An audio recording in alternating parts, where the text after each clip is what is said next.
புதுக்கோட்டையில் தமிழ்நாடு மாநில கனிம வளத்துறை அமைச்சர் எஸ். ரகுபதி செய்தியாளர் சந்தித்தார். புதுக்கோட்டையில் நடைபெற்ற பிஜேபி பொதுக்கூட்டத்தில் அமித்ஷா வருவதற்கு தேரும் ஆனதற்கு காரணம் மக்கள் கூட்டம் வரவில்லை என்பதே காரணமாகும். பிஜேபிக்கு ஆளில்லை என்பதை பிஜேபி தெரிந்து வைத்துள்ளது எனவும், அமித்ஷா கலந்து கொண்ட பொதுக்கூட்டத்தில் அனைத்து கூட்டணி கட்சியின் கலந்து கொள்வார்கள் என்பதுதான் அறிவிப்பு எனவும், ஆனால் அந்த கூட்டத்துக்கு அதிமுக உள்ளிட்ட கூட்டணி கட்சிகள் யாரும் வரவில்லை என்பதும் கூட்டணிக்குள் உள்ள ஒற்றுமை இன்மை என்பதை விளக்கமாக எடுத்து காட்டுவதாகவும், இந்தியாவிலேயே அதிக ஊழல் தமிழ்நாட்டில் நடக்கிறது என அமித்ஷா பேசியிருப்பது அபத்தமானது எனவும், இந்தியாவிலேயே பொங்கல் பண்டிகைக்கு குடும்ப அட்டைக்கு 3000 ரூபாய் கொடுக்கும் ஒரே அரசு தமிழக அரசு எனவும், 2,20,00,000 குடும்ப அட்டைகளுக்கு இந்த பணம் வழங்க இருப்பதாகவும், எங்களுடைய திட்டங்களை வைத்துதான் மக்கள் எங்களுக்கு வாக்களிப்பார்கள் தவிர பொங்கல் பண்டிகைக்கு 3000 ரூபாய் கொடுப்பதால் எங்களுக்கு யாரும் வாக்களிக்க மாட்டார்கள், அதை நாங்கள் விரும்பவில்லை எனவும், பீகாரின் ஆட்சி அமைப்பது போல் தமிழகத்தில் பிஜேபி ஆட்சி அமைக்கும் என அமித்ஷா கூறியிருப்பது தவறான எண்ணமும், தமிழகத்தில் திமுக மீண்டும் வெற்றி பெறும் எனவும், நாங்கள் தைரியமாகவும் இருப்பதாகவும்,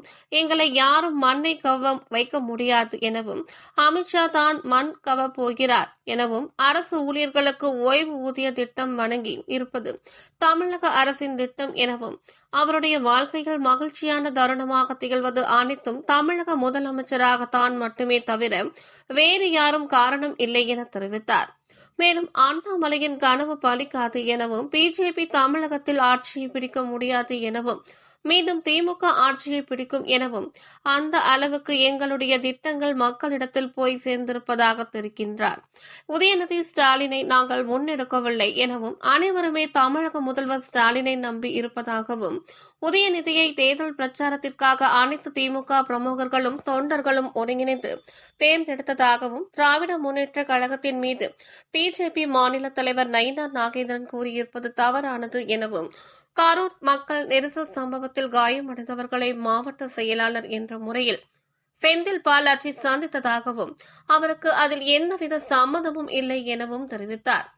மேலும் அமைச்சர் தமிழகத்திற்கு 11 லட்சம் வழங்கி இருப்பது வணங்க வேண்டிய பணமே தவிர நாங்கள் கூடுதலாக கேட்கும் பணத்தை மத்திய அரசு தங்களுக்கு வழங்கவில்லை என தெரிவித்தார். இந்தியாவிலேயே 3000 ரூபாய் பொங்கல் பரிசாக இங்கே இருக்கக்கூடிய அனைத்து குடும்ப அட்டைதாரர்களுக்கும் 2,20,00,000 குடும்ப அட்டைதாரர்களுக்கு வழங்குகிற ஒரே அரசு எங்களுடைய மாண்புமிகு தமிழ்நாடு முதலமைச்சர் தலைவர் தளபதியினுடைய அரசு. 4 வருஷம் கொடுக்காத பொங்கல் தொகுப்பு வந்து இப்போ எலெக்ஷன் வர்றவங்க 3000 கொடுக்குறாங்க. இது வச்சு ஓட்டு வச்சு வாங்க பண்ணுறாங்க. என்ன பண்ணாங்க கேள்வி ஒன்று 3000 ரூபா வாங்கிட்டு ஓட்டு போட்டுருவாங்கன்னு நம்புறீங்களா? பண்ண மாட்டாங்கன்னு சொல்கிறாங்க. அப்புறம் என்ன? எங்களுடைய திட்டங்களை வைத்துத்தான் மக்கள் ஓட்டு போடுவார்கள். எங்களுடைய திட்டங்கள் மக்களை சென்றடைந்து விட்டன. இன்றைக்கு அனைத்து தரப்பும் மகிழ்ச்சியோடு இருக்கக்கூடிய ஒரே மாநிலம் இந்தியாவிலேயே தமிழ்நாடு தான். எடப்பாடி தவிர வேறு யாரும் கிடையாது. எடப்பாடி பழனிசாமி வந்து அதிமுக ஆட்சி அமைக்கிறாரு, அமித்ஷா பேசும்போது தேசிய முற்போக்கு ஆட்சி அமைக்கிறாரு. அது அவங்களுக்குள்ளே இருக்கிற கருத்து சண்டை. அதை பற்றி எங்களுக்கு என்ன கவலை? அது உள்நாட்டில் இருக்கும். அவங்களே அடிச்சுட்டு போகட்டும். எங்களை பற்றி கவலை இல்லை. எங்கள் வெற்றி தெளிவாக உள்ளது. நாங்கள் தைரியமாக இருக்கிறோம். எனவே நாங்கள் எதை பற்றியும் கவலைப்பட வேண்டிய அவசியம் கிடையாது. எங்களுக்கு அடுத்தது யார் என்பதுதான் அவர்களுக்குள்ளே போகும். சார், பீகார் உள்ளிட்ட பல்வேறு மாநிலங்களும் மண்ண கவர்ச்சிகள், அதே போல தமிழகத்தை 2026 மண்ண கவர்ச்சி.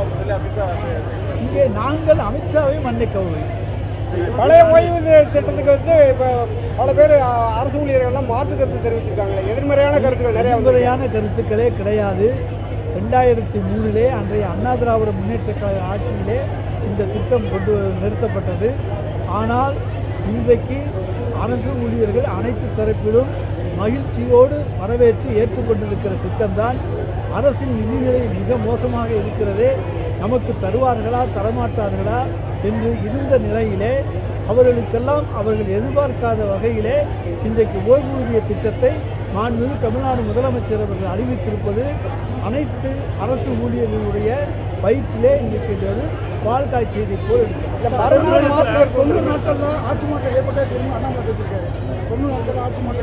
எந்த 90 நாள்னு பார்ப்போங்க.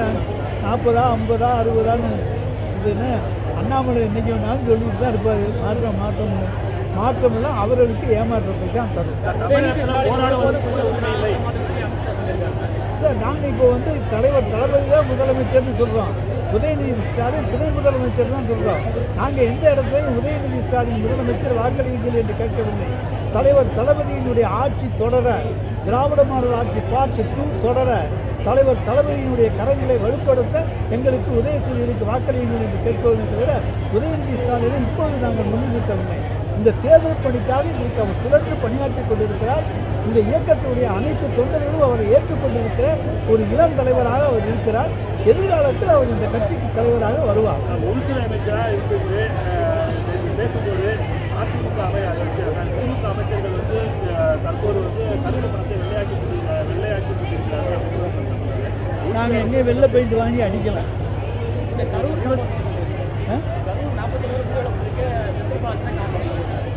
அது அமித்ஷாவினுடைய கண்டுபிடிப்பு. ஏன்னா அவர் என்ன சொல்கிறார், நயினார் நாகேந்திரனுடைய கண்டுபிடிப்பு. கடைசியாக ஏதாச்சும் ஒரு பழியை தூக்கி திராவிட முன்னேற்ற கழகத்தின் மீது போடலாம்னு நினைக்கிறாங்க. எந்த பழியும் எங்கள் மீது போட முடியாது. செந்தில் பாலாஜி அந்த இடத்துல இல்லை. சம்பவம் நடந்த பிறகு அந்த மாவட்ட செயலாளர், அந்த தொகுதியினுடைய சட்டமன்ற உறுப்பினர் தன் தொகுதி மக்கள் பாதிக்கப்பட்டதால் மருத்துவமனைக்கு உடனடி சிகிச்சையில் அவர் ஈடுபட்டார். தமிழ்நாட்டுக்கு 11 லட்சம் கோடிக்கு மேலே நிதி ஒதுக்கியிருக்கோம், ஆனால் நிதியை தரலன்னு சொல்லி பொய்யான சார் 11 லட்சம் வர வேண்டியது தான் வந்திருக்கு, கூடுதலாக வரல. மற்றவங்களுக்கு கூடுதலாக கொடுத்துருக்கீங்க, எங்களுக்கு கூடுதலாக தரவில்லை, நியாயமாக தரவில்லை. அதாவது எப்படின்னா ரேஷியோ எங்களுடைய ரேஷியோ குறைவு. காங்கிரஸ் கவர்மெண்ட் கொடுத்ததை ஒப்பிடும்போது நாங்கள் அதிகமாக கொடுத்துருக்கோம் புள்ளி வரும் சார். காங்கிரஸ் ஆட்சியினுடைய ஆண்டு வருமானம் என்ன, இன்றைய பாரதிய ஜனதா கட்சியினுடைய ஆண்டு வருமானம் என்ன? ஜிஎஸ்டியிலே நீங்கள் கோடி கணக்குக்கு போயிட்டாங்க. அன்றைக்கு அப்படியெல்லாம் வருமானம் கிடையாது. அதிலேயே அன்றைக்கு சிறந்த நிதி பங்களிப்பை காங்கிரஸ் ஆட்சியிலே UPA 1 தந்தது, UPA 2 தந்தது. தமிழகத்தில் அரசு நடத்தி ஆட்சி போராடுவதற்கான உரிமை கிடையாது. அப்படி போராடி அதை மீறி போராடினா கைது செய்யப்படுகிறார்கள் என்று விரோதமான ஆட்சியாக என்ன சொல்றீங்க? போராடுவதற்கு உரிமை இல்லாத அரசு சார், எல்லாருக்கும் போராட்டம் நடத்துறதுக்கு உரிமை இருக்கு. அரசு ஊழியர்கள், ஜாக்டோ ஜியோ ஊழியர்கள் போராட்டம் நடத்தினார்கள். 6ஆம் தேதி போராட்டம் அறிவித்தார்கள். அதற்குள் தீர்வு காணப்பட்டு விட்டது. அவ்வளவுதான். யாரை போராட வேண்டாம்னு சொல்லிட்டு இருக்கோம்?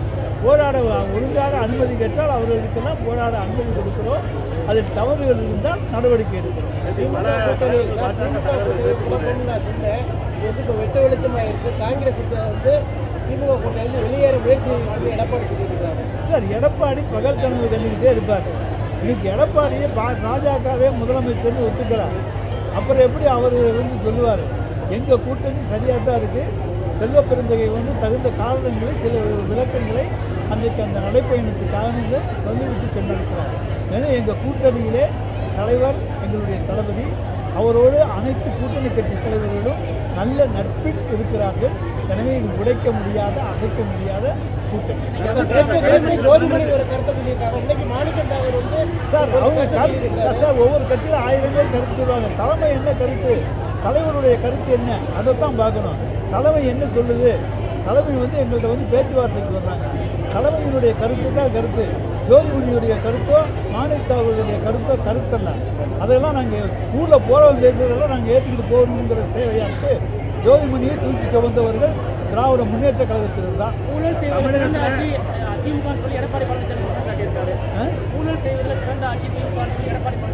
அதை சொல்வதற்கான 100% தகுதி கூட எடப்பாடி பழனிசாமி கிடையாது. அவர்தான் 1ஆம் நம்பர் ஊழல் மன்னன்.